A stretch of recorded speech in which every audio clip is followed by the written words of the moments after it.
meinem atemberaubenden Ausflug in die Tiefen des Atlantischen Ozeans und dem Tauchgang in einem versunkenen Schiffswrack führen mich die schmalen Pfade der Insel zu einem der schönsten Strände der Welt, Lopes Menges. Von hier aus muss ich jetzt irgendwie weiterkommen. Das Boot kann mich an einem kleinen Strand absetzen. Einen Steg gibt es hier allerdings nicht überall. Auf der Ilha Grande gibt es über 100 Strände, die zum Teil nur mit dem Boot erreicht werden können. Viele von ihnen sind durch kleine Urwaldpfade miteinander verbunden. Der Weg ist fast immer unebenmäßig und oft anstrengend, führt vorbei an toller Aussicht und heimischen Pflanzen.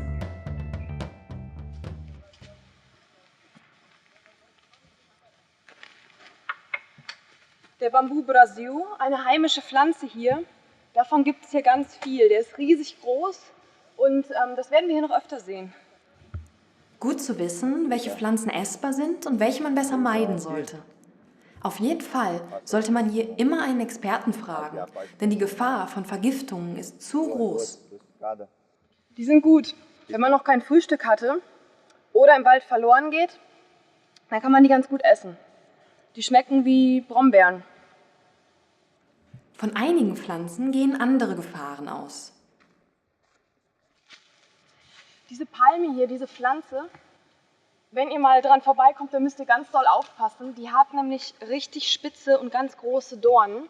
Und wenn die Blätter auf dem Boden liegen und man da drauf tritt oder hinfällt, dann kann man sich da richtig stark verletzen. Die sind ganz, ganz spitz.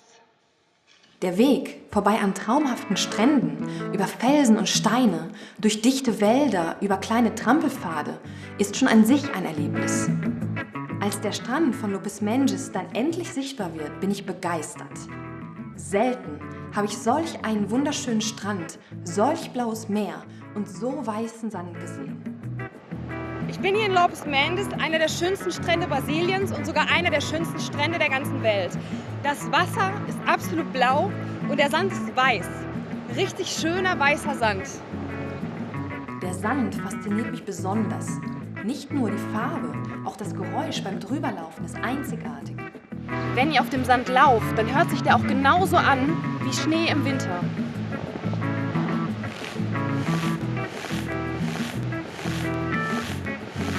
Der weiße Sandstrand erstreckt sich über knapp 2,5 Kilometer entlang der Atlantikküste. Da er dem offenen Ozean zugewandt ist, wird der Strand von Lopes Menges von vergleichbar kräftiger Brandung geprägt. Neben Badegästen zieht es deshalb vor allem Surfer an den Strand.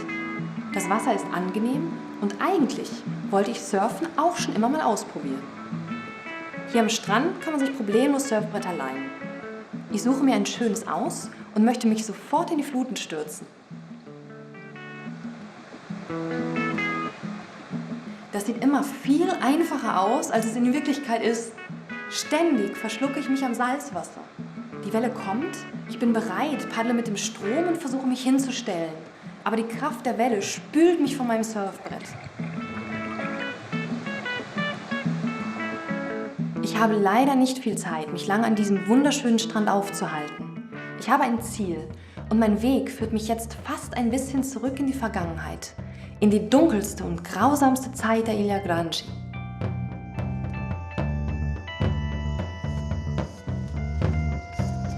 Hinter mir seht ihr die Mauern eines eingestürzten Gefängnisses, das Gefängnis von Dois Rios. Es ist schon mehrere Jahre nicht mehr im Gebrauch, deshalb sind die Stockwerke alle runtergekommen und es hat alles unter sich begraben. Und ich werde mir dieses Gefängnis jetzt mal ein bisschen genauer anschauen.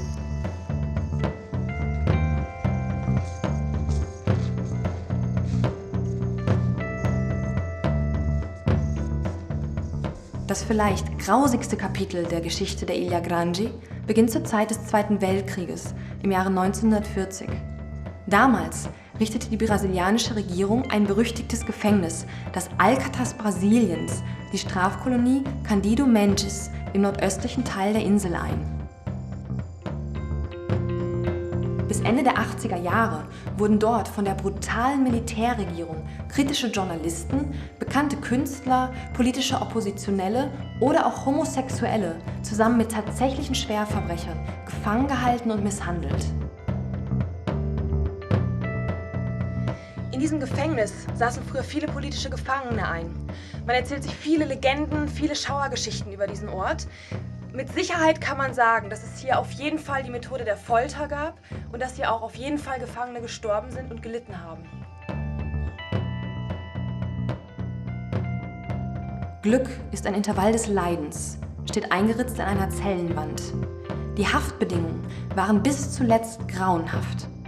Überall bestialischer Gestank, weil bei Temperaturen von 40 Grad Fäkalien und Abwässer durch die offenen Gräben aus den Massenzellen flossen. Tropenkrankheiten wie Lepra und Malaria, aber auch Tuberkulose grassierten erbarmungslos.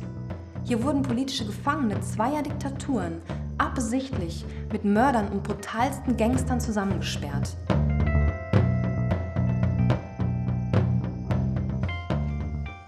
Wenn ich mir das ansehe, kann ich mir genau vorstellen, wie die Gefangenen damals gelitten haben müssen.